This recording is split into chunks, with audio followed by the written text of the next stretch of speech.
আসসালামু আলাইকুম, সবাই কেমন আছেন? Welcome back to my YouTube channel Shanta ইসলামিতিস চ্যানেলে আপনাদের সবাইকে স্বাগতম জানাচ্ছি আরও একটি নতুন ভিডিওতে। আজকের কোনো আমি ব্লগ শেয়ার করছি না, আজকে আমার মনের কিছু কথা আমার বাবাকে নিয়ে, সেটাই আপনাদের সাথে শেয়ার করছি। আজকে 25শে জুলাই আমার বাবার পঞ্চম মৃত্যুবার্ষিকী, যেটা আমাদের জন্য অনেক কষ্টের একটা দিন। যেই দিনটি আমরা কোনো দিনও ভুলতে চাইলেও ভুলতে পারবো না। বাবার কাছ থেকে আমি এখন অনেক দূরে আছি, কিন্তু প্রতিটা মুহূর্তে বাবাকে আমি এত পরিমাণ মিস করি, যেটা হয়তো আমি বলে বোঝাতে পারবো না। প্রতি মুহূর্তে সেকেন্ডে আমি আমার বাবাকে অনুভব করি, বাবাকে মিস করি। আমার খুব কষ্ট হয় আমার বাবা নেই, এই কথাটা বলতেই আমার কষ্ট হয়। আমি আমার বাবার বয়সের কোনো মানুষ দেখলে আমি খুব ফিল করি বাবাকে। আমার বাবার খুব সুন্দর দাড়ি ছিলেন, দাড়িওয়ালা একজন বয়স্ক মানুষ দেখলেই আমি আমার বাবার কথা খুব মনে পড়ে। আমার বাবার হসপিটালের এই ছবিগুলি শেয়ার করছি, যে এই দিনগুলি, শেষের দিনগুলি আমার বাবার জন্য যে কতটা কষ্টের ছিল, কতটা কষ্ট পেয়েছে, সেই দুনিয়া থেকে গিয়েছে কষ্ট পেয়ে, সেটা হয়তো আমি ভাষায় প্রকাশ করতে পারবো না। চোখের সামনে নিজের বাবাকে এত কষ্ট করতে দেখেছি। মারা যাওয়ার 25টা দিন আগে বলতে গেলেই তার খাওয়া দাওয়া টোটালি অফ হয়ে গিয়েছিল। সে কিছুই খেতে পারতো না, ক্ষুধায় চিৎকার করতো, কিন্তু তার পেটে কোনো খাবার যেত না। যে সে ক্ষুধায় আমাদের চোখের সামনে এত পরিমাণ কান্না করতো যে আমাকে একটু খাবার দাও, খাবার দাও, কিন্তু খাবার দিতাম, সে না কোনো খাবার খেতে পারতো না। যেটাই দিতাম সেটাই সে বমি করে ফেলে দিত। আমার বাবার ক্যান্সারের পেশেন্ট ছিল, যার কারণে সে কোনো কিছুই খেতে পারতো না। আমার বাবার স্টোমাক ক্যান্সার ছিল, যেটা খাদ্যথলিতে, তার অপারেশন করে তার খাদ্যথলিটা অনেকটা কেটে ছোট করে দেওয়া হয়েছিল, যেই অংশটুকুতে তার ক্যান্সার ছিল। তো যার কারণে বাবা মুখে কোনো খাবারই খেতে পারতো না। তার পেটের এখানে একটা নল আর কি পাইপ লাগানো ছিল, ওইটার মাধ্যমে আমরা তাকে খাবার দিতাম।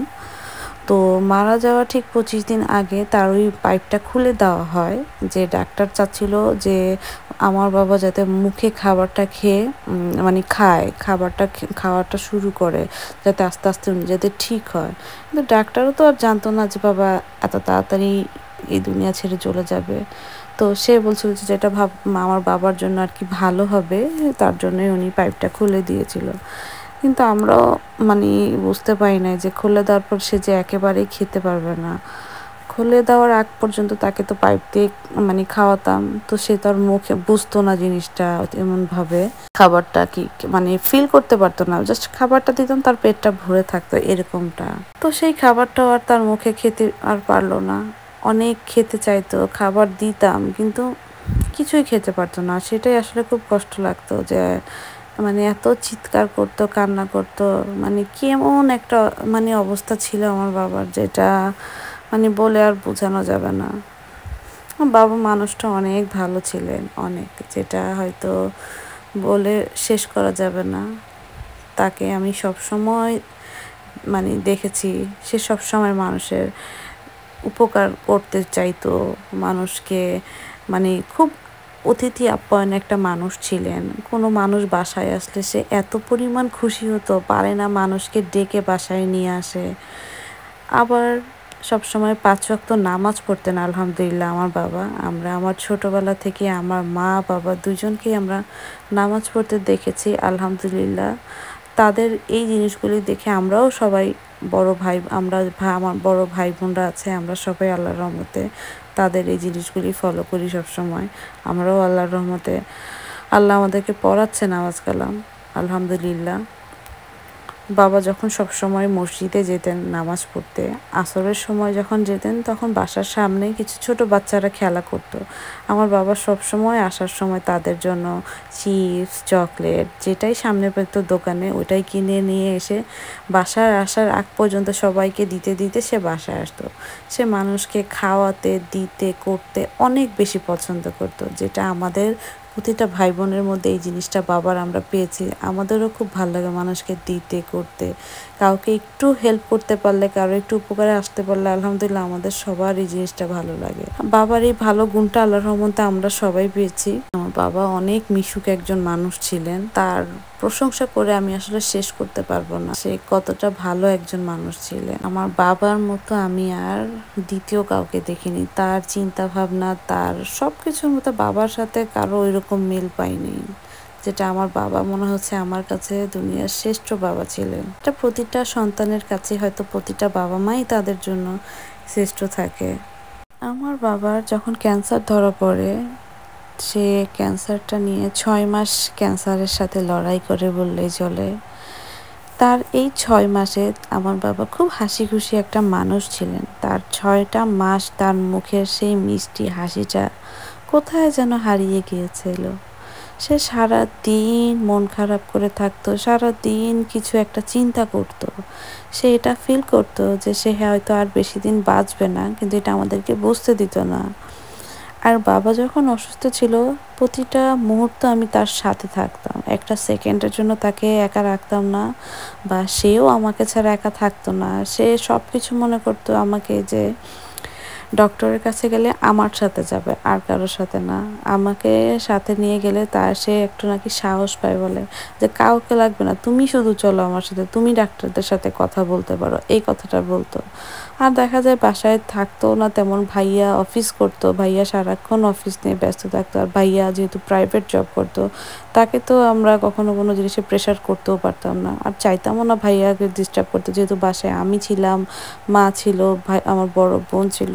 তো যতটুকটা ম্যানেজ করার দরকার করতাম। ভাইয়া অফিস শেষে প্রতিদিন হসপিটালে গিয়ে আমার বাবাকে দেখতে যাইতো, আর যতটুক পারতো আমরা সবাই আমাদের দিক থেকে আপ্রাণ চেষ্টা করতাম বাবার কাছে থাকার জন্য।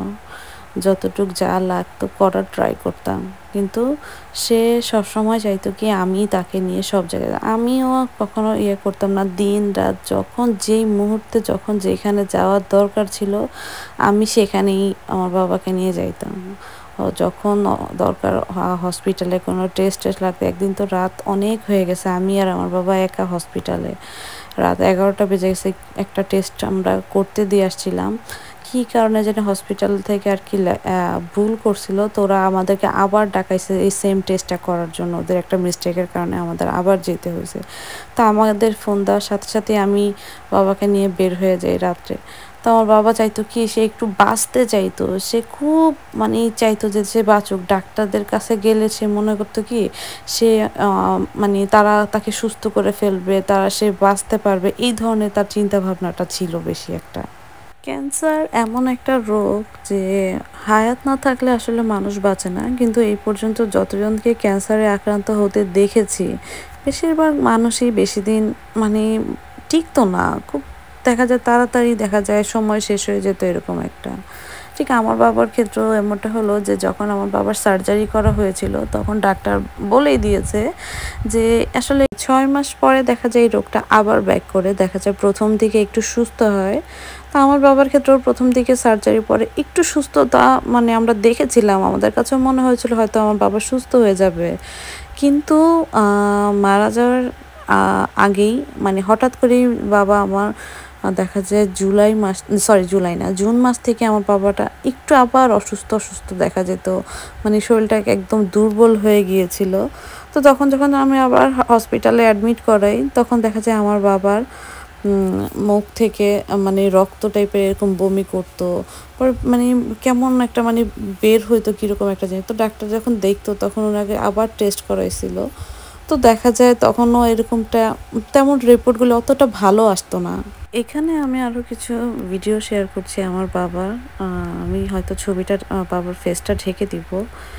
আমার বাবার পেটে একটা এই যে নল লাগানো, এভাবে আমরা খাবার দিতাম। বাবা এতটা শুকায় গেছিল যে তার মারা যাওয়ার আগে শরীরের, আমার বাবা মাশাআল্লাহ স্বাস্থ্য অনেক ভালো ছিল, কিন্তু সে না খেতে খেতে এত পরিমাণ শুকায় গেছিল মারা যাওয়ার আগে দিয়ে, তার শরীরে হাড্ডি ছাড়া কিছুই দেখা যেত না। তার মধ্যে আরেকটা সমস্যা হচ্ছিল, আমার বাবা এত পরিমাণ হেঁচকে আসতো, এটা নিয়ে এত কষ্ট করছে, অকারণে শুধু হেঁচকি, ঘুমাইতো তারপরও সেম ওনার এই কষ্টটা হয়েছে। তো এগুলি দেখতে আসলে খুব কষ্ট লাগতো। একটা সন্তান হয়ে সামনে চোখের সামনে বাবা মা যখন কষ্ট করে সেটা আসলে সহ্য করার মতো থাকে না।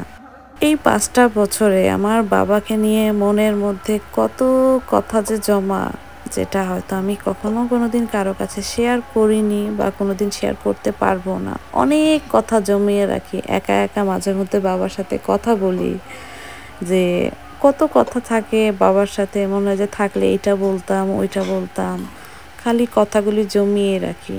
আর আল্লাহকে বলি, আল্লাহ আমার বাবাকে যাতে বেহেশতের সর্বোচ্চ মাকাম দান করে। আমাদের এই দোয়ার কারণে যেন আমার বাবাকে জান্নাতুল ফেরদাউস দান করে। আল্লাহ আমার বাবাকে সবসময় ভালো রাখো, এই দোয়াই করবেন সবাই। অনেক কথাই আসলে মনে পড়ে। একটা ছোট্ট একটা গল্প শেয়ার করি আমার নিজের আর কি বাবার সাথে। আমি যখন ভার্সিটিতে পড়তাম, তো একদিন হঠাৎ করে আমি ভার্সিটিতে আমার প্রচণ্ড পরিমাণে পেটে ব্যথা করতেছিল। তো আমি এমন একটা অবস্থা যে আমি যে একা হেঁটে বাসায় যাব এরকমটা আমি পারতেছিলাম না। তো আমি কি করব, আমি পড়েছি কি আমার বাবাকে কল দিয়েছিলাম। আমি বাবাকে ফোন দিয়ে বলি, আমার প্রচণ্ড ব্যথা করতেছে পেটে, তুমি কি আমাকে এসে একটু নিয়ে যাবা? আমার বাবা মনে হয় মাত্র অফিস থেকে বাসায় গেছে, সে খালি মনে হয় আমার ফোন পেয়ে সে পাগলের মতো ছুটে আসছে যে আমার কি হয়েছে। রিক্সা নিয়ে ডাইরেক্ট আমার একদম ভার্সিটিতে চলে আসছে। আমার ভার্সিটি বাসা থেকে কাছেই ছিল, খুব একটা দূরে না। তো যার কারণে আসছে। তো দেখা যায় আয়সা আমাকে করে নিয়ে বলতেছে, রিক্সায় উঠায় বলতেছে, তুমি একটা রিক্সা নিয়েও তো চলে যেতে পারতা। আমি বলতেছি যে আমি তো একা বের হইতে পারতেছিলাম না, এর কারণে আর কি আসা। আমার বাবা কিছু হইলে আমাদের এত সে হয়ে যেত, নার্ভাস হয়ে যেত যে সে পাগলের মতো করতো, অনেক অনেক ভালোবাসতো। আর আমি সবসময় ছোটবেলা থেকে একটা জিনিস জানতাম যে আমার সবচেয়ে বড় পাওয়ার ছিল আমার বাবা। আমি মনে করতাম আমার যদি কিছু হয়, আমি সবার আগে আমি আমার বাবাকে কল দিব, এরকম একটা আমার মাথায় সবসময় কাজ করতো যে কিছু হলে আমার বাবা সবার আগে আমাকে সেভ করবে। উপর আল্লাহ তো আছে, কিন্তু আমি সবসময় মনে করতাম আমার কোনো কিছু হলে আমার বাবা আমাকে সেভ করবে। আমি সবসময় আমার বাবার ফোন নাম্বারটা আমি মনে রাখতাম যে আমার যত কিছু হোক আমার বাবা আমাকে এসে বাঁচাবে, কোনো কিছু হলে, কোনো সমস্যা হলে। ঠিক সবসময় যে কোনো কিছু হলে বাবাকেই কল দিতাম। আমার বাবার নাম্বারটা সবসময় মনে রাখতাম, ভুলতাম না আর কি নাম্বারটা। তো এই বাবার নাম্বারটা থেকে এখন আর কোনো কল আসে না, সব কিছুই রয়ে গেল আগের মতো ঠিক, শুধু বাবাটাই নাই। অনেক কথা আসলে বললে অনেক কথা বলতে ইচ্ছে করে, কিন্তু বলে তো আসা শেষ করা যাবে না। এত বছর বাবার সাথে কাটানো দিনগুলি, আজকে 5টা বছর বাবা নাই। এই 14-15 মিনিটের ভিডিওতে কি এত কথা শেষ করা যায়? যাই হোক, সবাই ভালো থাকবেন, সুস্থ থাকবেন, নিরাপদে থাকবেন। আমার বাবার জন্য সবাই দোয়া করবেন। আজকের মতো এখানে বিদায় নিচ্ছি। দেখা হবে নতুন কোনো ভিডিওতে। আর দেশের অবস্থা যেহেতু এখন খুবই খারাপ, সবাই সাবধানে থাকবেন, নিজেকে সেফ রাখবেন, ভালো থাকবেন। আসসালামু আলাইকুম, আল্লাহ হাফেজ।